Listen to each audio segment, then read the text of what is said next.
শিবরাত্রি উপলক্ষে পূর্বস্থলী থানার ধারাপাড়া ফলেয়া রোডের পাশে বটেশ্বর মহাদেবের পুজোকে ঘিরে উৎসবে মেতেছেন এলাকাবাসী। দেবাদিদেব মহাদেবের ভজন পূজনের পাশাপাশি রাধারানীর ভজন কীর্তনে মেতেছেন ভক্তরা। পাশাপাশি কয়েক হাজার ভক্ত শ্রোতাদের জন্য ব্যবস্থা করা হয়েছে ভোগ প্রসাদের।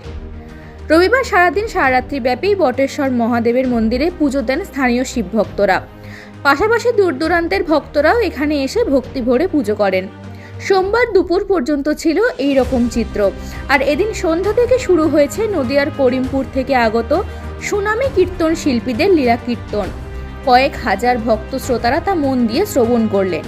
জানা গেছে প্রায় 28 বছর আগে পূর্বস্থলীর ধারাপাড়া ফলেয়া রোডের পশ্চিম পাশে একটি বটগাছের নিচে বটেশ্বর মহাদেবের পুজো শুরু করেন স্থানীয় এক ভক্ত। প্রথমে ছোট আকারে পুজো শুরু হলেও পরবর্তীতে এলাকাবাসীর প্রচেষ্টায় এই বটেশ্বর মহাদেবের পুজোর ব্যাপ্তি শুরু হয়।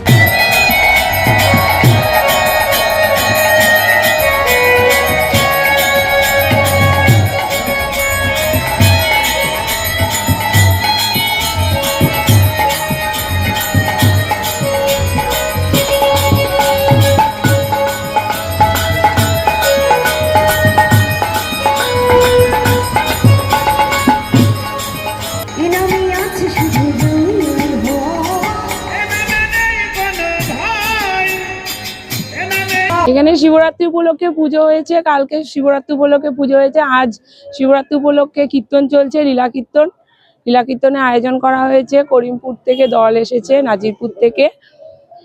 বিগত 1998 সাল থেকে এখানে পুজো হয়।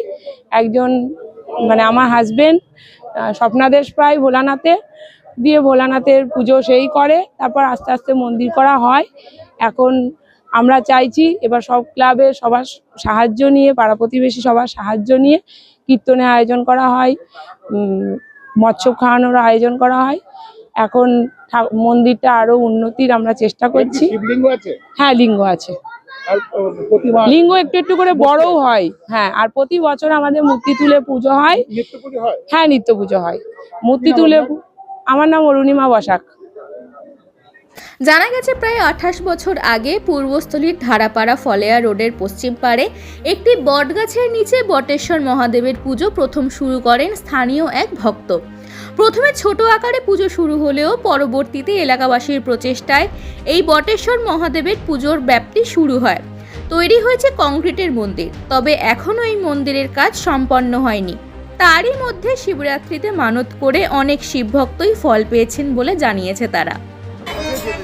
রাধে রাধে। এবার চিৎকার করে কিন্তু গাইতে হবে, কেমন? গাইবে তো আমার সাথে? বেশ, আগে আমি গাইবো, তারপর তোমরা জোরে জোরে আমার সাথে গাইবে।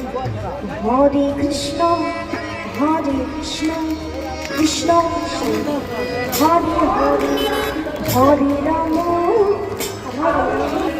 রাম রাম, হরে হরে। বলো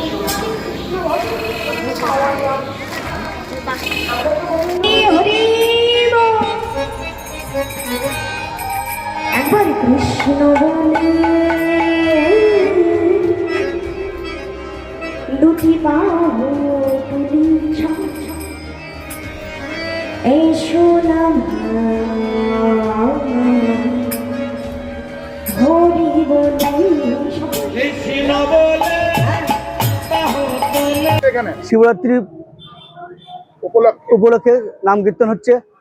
আচ্ছা, মানে এটা কোথা থেকে দল এসছে? নাজিরপুর থেকে এসছে। কত বছর ধরে হয় এটা? এটা 1998 থেকে শুরু হয়েছে।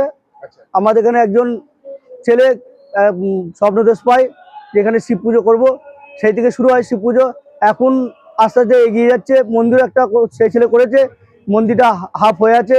আমরা সবার কাছে সহযোগিতা চাইছি, মন্দিরে যাতে এত উন্নতি হয়। আর আমাদের সমস্ত পাড়ার লোক এসে অর্থ সাহায্যের জন্য এত বড় অনুষ্ঠানটা হচ্ছে। এখন লোকজন খায় নাকি এখানে? লোকজন খায়। কত লোক খায় এখানে? 2000 লোক খায়। ভোগ প্রসাদ দেওয়া হয়। আর বলছি যে এটা প্রতিষ্ঠা করেছিল প্রথম যে স্বপ্নাদেশ ছিল, তার কি নাম? বিশ্বজিৎ বসাক। সেই প্রতিষ্ঠা করে এখানে। সেই জন্য কি এই দেবতার নাম বটের তলায় আছে বলে বটেশ্বর বাবা মন্দির। নিত্য পুজো হয়। নিত্য পুজো হয়, মানসিক টানসিকও করে। মানসিক টানসিক করে, অনেক সফলতা পেয়েছে অনেকজনা। কি নাম আপনার? কার্তিক দাস।